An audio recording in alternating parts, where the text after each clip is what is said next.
क्षीर झालं धडावेगळं. शेतात झोपडीत भयंकर घटना. ऊन खूप वाढलं आणि चिमुकलीसोबत असं. शेतकऱ्यांनो वेळ काढून पहा. घटना घडली ती शेतामध्ये.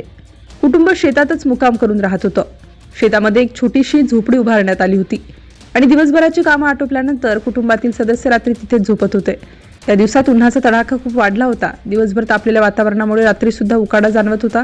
त्यामुळे झोपडीच्या आत झोपण्याऐवजी कुटुंबातील काही जण बाहेर मोकळ्या जागेत अंथरून टाकून झोपले होते. आजूबाजूला शेत होतं, जवळपास शांतता होती आणि सगळेजण दिवसभराच्या थकव्यामुळे गाढ झोपले होते. कुणालाही कल्पना नव्हती की काही वेळात त्यांच्या आयुष्यातील सर्वात भयंकर रात्र सुरू होणार आहे. त्या कुटुंबामध्ये एक अगदी लहान चिमुकली होती, अवघ्या 2 वर्ष वयाची.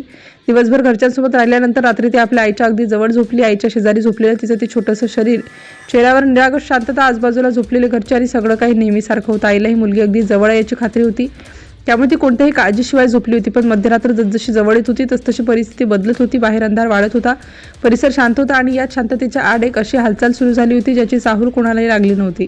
रात्रीचा बराच वेळ झाला होता. कुटुंबातील सगळेजण झोपेत होते.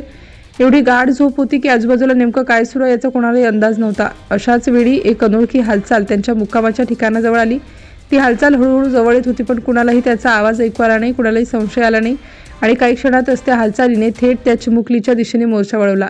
आईच्या अगदी शेजारी झोपलेल्या मुलीपर्यंत ती गोष्ट पोहोचली होती. आई अजूनही गाढ झोपेत होती. तिला काहीच कळत नव्हतं. पुढच्या काही क्षणात जे घडलं ते इतकं अचानक होतं की प्रतिक्रिया देण्यासाठी कुणालाही वेळ मिळाला नाही. अचानक चिमुकलीला तिथून उचलण्यात आलं. ती झोपेत असल्यामुळे सुरुवातीला तिलाही काही समजलं नाही. आईच्या अगदी जवळ असलेली मुलगी काही क्षणात त्या जागेपासून दूर जाऊ लागली. आई अजूनही झोपलेली होती. बाकीचे सदस्य झोपेत होते. त्या क्षणी त्या ठिकाणी अशी भयंकर घटना घडली, पण कुणालाही तिची कल्पना नव्हती. काही अंतर गेल्यानंतर मात्र त्या चिमुकलीला जाग आली आणि तिच्याकडून रडण्याचा आवाज बाहेर पडला. तो आवाज आईच्या कानावर पडला. आईची अचानक झोप उडाली. तिने घाबरून आजूबाजूला पाहिलं. काहीतरी चुकत असल्याचं तिला जाणवलं. तिने हाताने आपल्या शेजारी पाहिलं, पण मुलगी तिथे नव्हती. आईला क्षणभर विश्वासच बसला नाही. काही वेळापूर्वी जी मुलगी अगदी आपल्या शेजारी झोपली होती ती अचानक कुठे गेली? तिने आजूबाजूला पाहायला सुरुवात केली. अंधारात नजर फिरवली. पुन्हा मुलीला आवाज दिला, पण काहीच प्रतिसाद मिळत नव्हता. त्याचवेळी तिला दूरवरून मुलीच्या रडण्याचा आवाज ऐकू आला.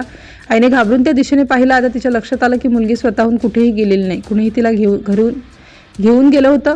आईने जोरजोरात आरडाओरड सुरू केली. घरातील काही लोक जागे झाले. काही क्षणात तिथे गोंधळ उडाला. सगळेजण मुलीच्या दिशेने धावू लागले, पण अंधार प्रचंड होता. नेमका आवाज कुठून येत होता हे व्यवस्थित समजत नव्हतं. कुटुंबीय इकडे तिकडे धावत होते. कुणी आवाज देत होतं तर कुणी हातात प्रकाश घेऊन शोध घेत होतं. आईचा आक्रोश सुरू होता. काही क्षणांपूर्वी आपल्या डोळ्यासमोर असलेली मुलगी आता कुठेच दिसत नव्हती. सगळ्यांच्या मनात एकच प्रश्न होता, तिला नेमकं कोण घेऊन गेलं? त्या अंधारात कोण दबकत आलं होतं आणि एवढ्या जवळ येऊनही त्याची चाहूल का लागली नाही?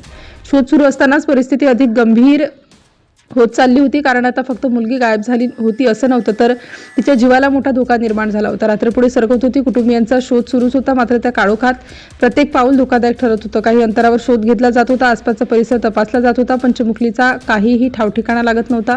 आईची अवस्था पाहावत नव्हती. काही वेळापूर्वी ज्या मुलीला तिने आपल्या जवळ झोपवलं होतं ती कुठे आहे याची तिला कल्पना नव्हती. घरच्यांकडून शक्य तितक्या लवकर शोध घेतला गेला, मात्र रात्र असल्यामुळे शोध मोहीम मर्यादित होती. शेवटी उजाडण्याची वाट पाहण्याशिवाय पर्याय उरला नाही. मात्र सकाळ होताच जे सत्य समोर येणार होतं त्याची कल्पना तिथे उपस्थित असलेल्या कुणालाही नव्हती. सकाळ झाली आणि प्रकाश पडू लागला. रात्रीच्या दिशेने मुलीचा आवाज ऐकू येऊ लागला होता. त्या परिसरात पुन्हा एकदा शोध सुरू करण्यात आला.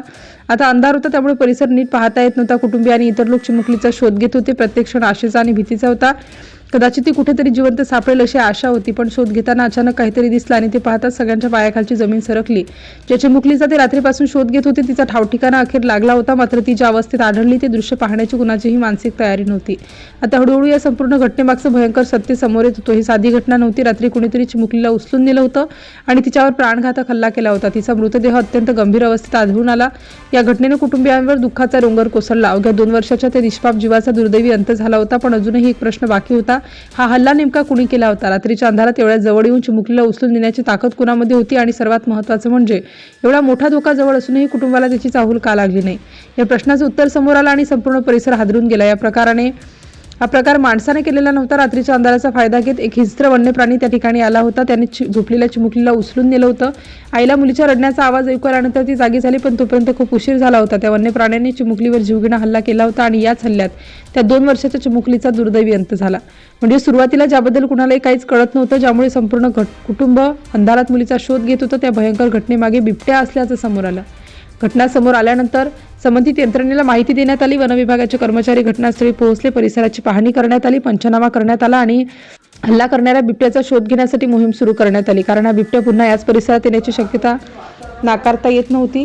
त्यामुळे शेतात राहणाऱ्या नागरिकांमध्ये भीतीचं वातावरण निर्माण झालं. विशेषतः रात्रीच्या वेळी शेतात झोपणाऱ्या कुटुंबांनी अधिक सावध राहण्याची गरज निर्माण झाली. या घटनेनंतर एक गोष्ट मात्र पुन्हा स्पष्ट झाली. शेत कितीही परिचित असलं, परिसर किती सुरक्षित वाटत असला तरी रात्रीच्या वेळी वन्य प्राण्यांची हालचाल कधी आणि कुठून होईल याचा अंदाज बांधता येत नाही. आणि म्हणूनच जळगावच्या या घटनेचा शेवट प्रत्येक शेतकऱ्याने लक्षात ठेवण्यासारखा आहे. उन्हाचा त्रास वाढला म्हणून कुटुंब बाहेर मोकळ्या जागेत झोपलं. एक चिमुकली आईच्या अगदी जवळ झोपली. मध्यरात्र झाली, कुणालाही काहीच कळलं नाही आणि काही क्षणात एका निष्पाप जीवाला आपला जीव गमवावा लागला. सुरुवातीला ज्या प्रश्नाने आपण ही घटना सुरू केली होती, शेतात झोपलेल्या चिमुकलीसोबत नेमकं काय घडलं, आता त्याचं उत्तर स्पष्ट झालंय. रात्रीच्या अंधारात बिबट्याने त्या चिमुकलीला उचलून नेला आणि तिच्यावर हल्ला केला. या हल्ल्यात तिचा दुर्दैवी मृत्यू झाला.